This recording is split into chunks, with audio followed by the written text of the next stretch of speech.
तुमसे नहीं है। मेरे मार्ग से हट जाओ, अन्यथा अपने प्राणों से हाथ धो बैठोगे।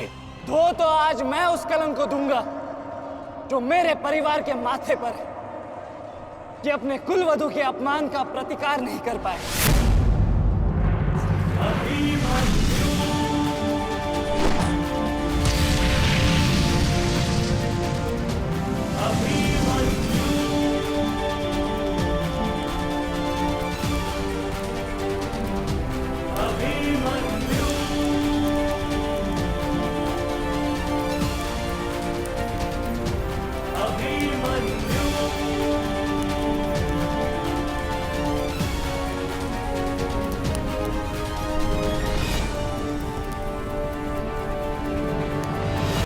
मेरी शत्रुता तुमसे नहीं है। मेरे मार्ग से हट जाओ, अन्यथा अपने प्राणों से हाथ धो बैठोगे। धो तो आज मैं उस कलंक को दूंगा जो मेरे परिवार के माथे पर है, कि अपने कुलवधू के अपमान का प्रतिकार नहीं कर पाए।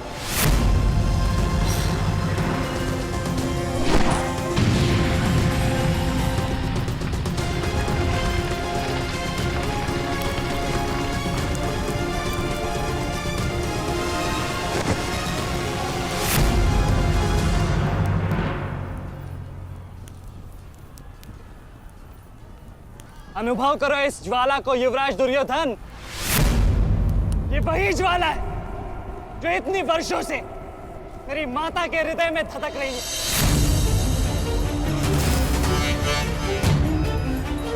छोटा था मैं बहुत, पर मेरा रोम रोम जल उठता था ये सुनकर कि मेरी माता के साथ क्या हुआ। सोचो मेरे माता पिता और मेरे काकाओं पर क्या बीती होगी जब उन्होंने वह दृश्य देखा। मेरे माता पर क्या बीती होगी जब सहस्त्रों आंखें उनके वस्त्रहीन होते शरीर पर पड़ रही थी। आज मैं आपको उस अपमान का अनुभव कराऊंगा। आपकी पूरी सेना और महारथियों के समक्ष आपका वस्त्र हरण करूंगा और कोई कुछ नहीं कर पाएगा।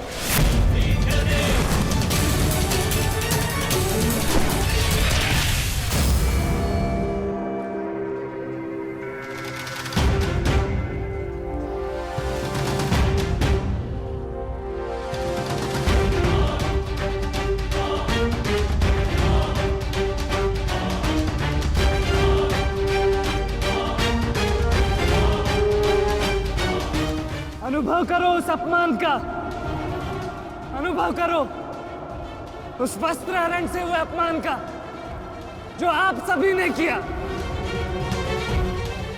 नदी जब सीमा तोड़ती है तो बाढ़ आती है। आज आपकी पाप की धारा की बाढ़ में आप स्वयं बह जाएंगे काकाश्री।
आप अपनी शक्ति व्यर्थ कर रहे हैं आचार्य।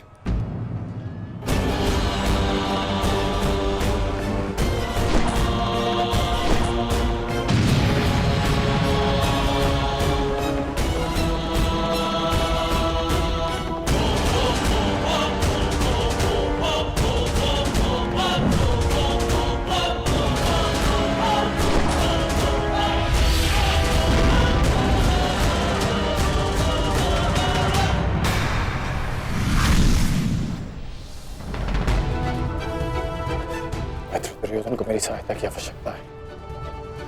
चलो सत्यसेन।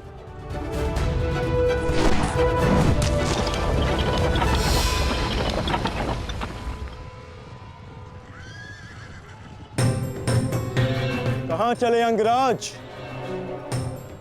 मैं जानता हूं कि तुम्हारे मित्र पे आए संकट का संदेश तुम्हें मिल चुका है, परंतु मैं तुम्हें जाने नहीं दे सकता। तुम कदाचित मुझे रोक सकते थे अर्जुन, परंतु तुमने एक भूल कर दी। तुम अपने रथ पर नहीं हो अर्जुन। हाँ, वासुदेव तुम्हारे सारथी हैं, परंतु महाबली हनुमान का आशीर्वाद तुम्हारे रथ पर नहीं।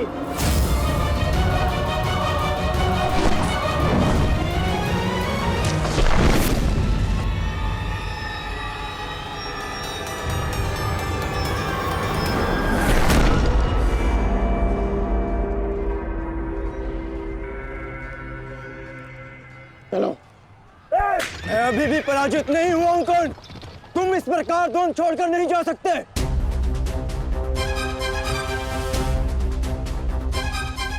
तुम युद्ध के नियम भूल रहे हो अर्जुन। युद्ध का नियम है कि महारथी ही महारथी के साथ द्वंद्व कर सकता है, और तुम रथ विहीन हो, इसलिए मैं तुम्हारे साथ द्वंद्व नहीं कर सकता। पहले अपने रथ का पहिया सुधारो, फिर आकर मुझे युद्ध का आह्वान देना, क्योंकि परशुराम शिष्य कर्ण नियम तोड़कर युद्ध नहीं करेगा।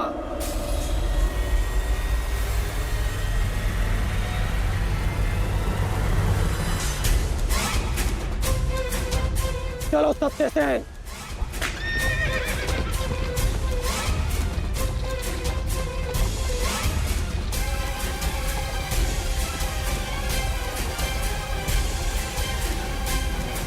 अब समझे पार्थ कि मैं कर्ण की प्रशंसा क्यों करता हूं।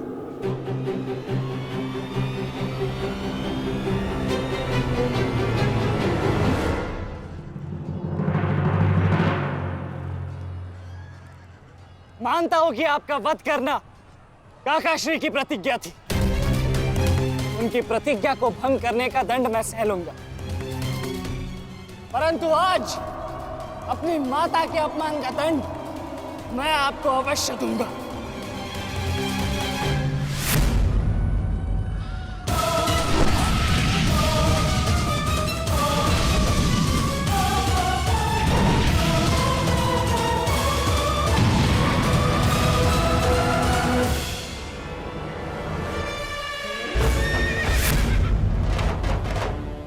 किसी की प्रतिज्ञा टूटे, पर मेरी प्रतिज्ञा नहीं टूटेगी अभिमन्यु। और मेरी प्रतिज्ञा है कि जब तक मैं जीवित रहूंगा, मेरे मित्र के प्राण नहीं जाएंगे।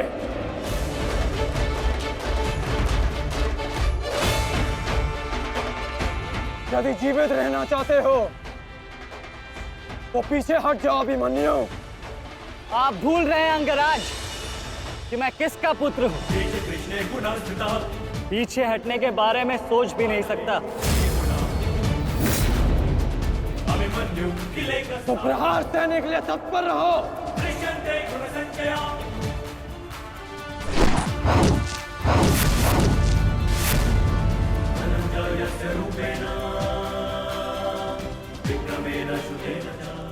ये मेरे लिए पर्याप्त नहीं अंगराज।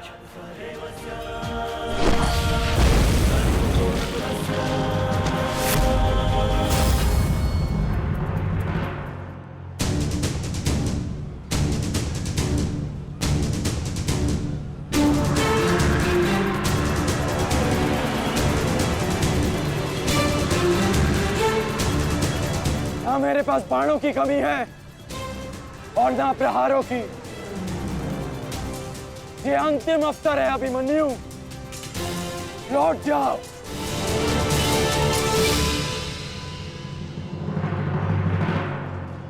तो मेरे तुनीर में भी उत्तर प्रस्तुत है अंगराज।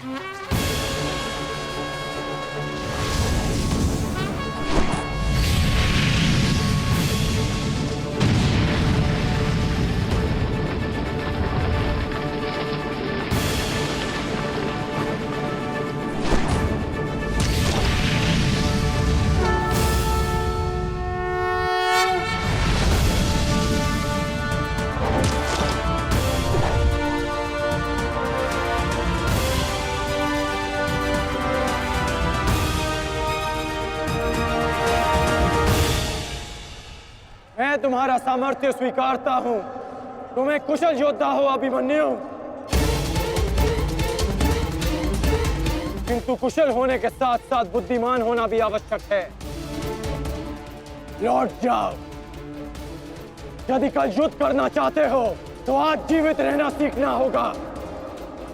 लौट जाओ अभिमन्यु।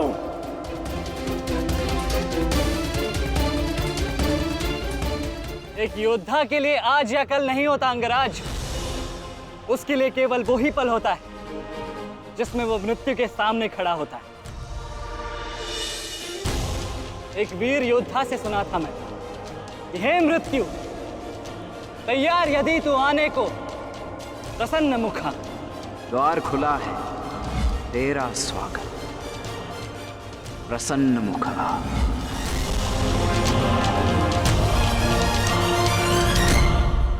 मुझे रोकने का अब केवल एक ही अस्त्र है आपके पास, या आपको मेरा वध करना होगा। तो लीजिए अंगराज, अपने पुत्र के मृत्यु का प्रतिशोध लीजिए। आपके समक्ष आज वो योद्धा खड़ा है जिसके पिता ने आपके पुत्र का वध किया था। प्रतिकार कीजिए अंगराज, रुके क्यों है? क्योंकि जो पीड़ा मैंने सही, मैं नहीं चाहता कि वो पीड़ा मेरा शत्रु भी सहे। कृष्ण ने अपना विकल्प स्वयं चुना था। वो रणभूमि छोड़कर जा सकता था, परंतु उसने मृत्यु चुनी। गर्व है मुझे तुम जैसे युवा योद्धाओं पर, जो अपना कर्तव्य पूर्ण करने के लिए सदैव तत्पर रहते हैं। मैं जानता हूं कि तुम पीछे नहीं हटने वाले अभिमन्यु, परंतु मुझे भी अपना कर्तव्य पूर्ण करना है।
तुम्हें देखकर मुझे अपना बचपन स्मरण हो रहा है।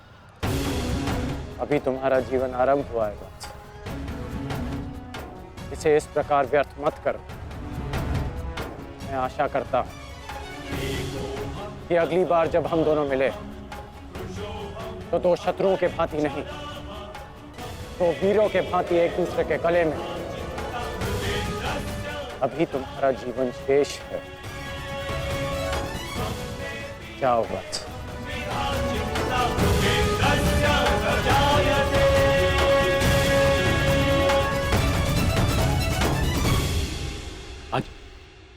आज कौरवों की विजय हुई है गांधारी। पांडवों की एक अक्षुणी सेना को ध्वंस कर दिया है हमने आज। भीम हमारे एक भी पुत्र को क्षति नहीं पहुंचा पाया, एक भी।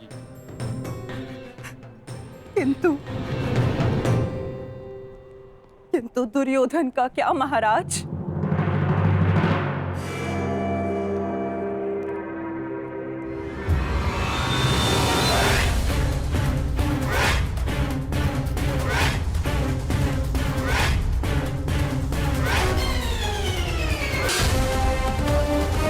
मित्र,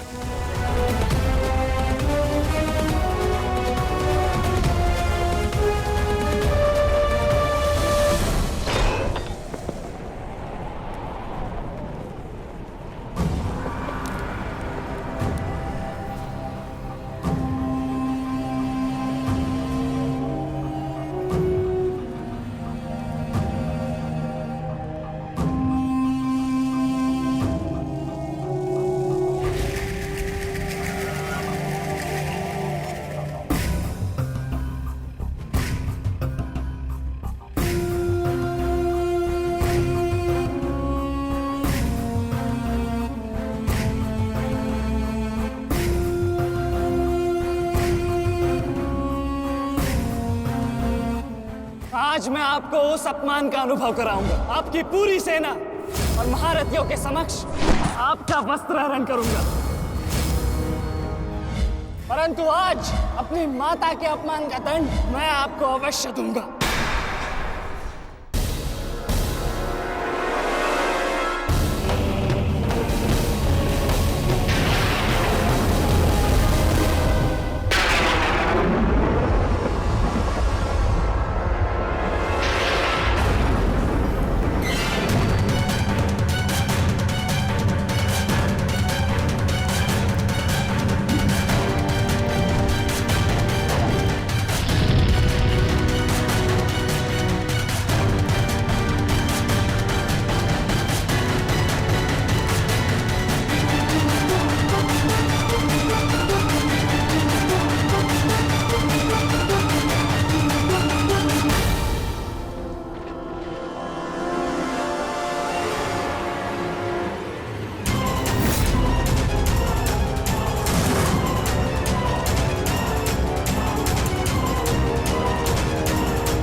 दुर्योधन, रुकिए ज्येष्ठ, ऐसा मत कीजिए।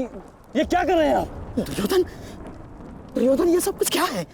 आज के इस युद्ध में हमें विजय मिली है, फिर ये सब कुछ क्यों कर रहे हो तुम? ऐसी विजय जो अपमान की थाली में सजा कर मिले, ऐसी विजय से श्रेयस्कर है कि मृत्यु को पालूं। नहीं। मेरे जीवन में कभी मेरा इतना अपमान नहीं हुआ है। अब इस जीवन का और कोई मूल्य नहीं। मैंने ये युद्ध संपत्ति के लिए नहीं, अपने हट, अपने सम्मान के लिए बुलाई थी। अब जब सम्मान ही नहीं रहा तो इस विजय का मैं क्या करूंगा? मेरी सेना के सामने विश्व के महानतम योद्धाओं के रहते वो 16 वर्ष का बालक मेरे वस्त्र हरण कर गया और चेतावनी देकर गया है कि युद्ध में जब भी मिलेगा पुनः यही दोहराएगा। अब ये वस्त्र हरित दुर्योधन सम्राट बन भी गया। कैसे अपनी सेना से, अपनी प्रजा से आंख मिला पाऊंगा मैं? इस लज्जा के साथ मैं अब जीवित नहीं रह सकता। नहीं दुर्योधन, देखो अपने क्रोध पर काबू पाओ। देखो विजय हमारे निकट है दुर्योधन, मानो मेरी बात। छोड़िए मुझे मामाश्री, छोड़िए मुझे, अन्यथा इस अग्नि में मैं अपने आप से पहले आपकी आहुति दे दूंगा। छोड़िए मुझे। नहीं। छोड़िए, छोड़िए मुझे।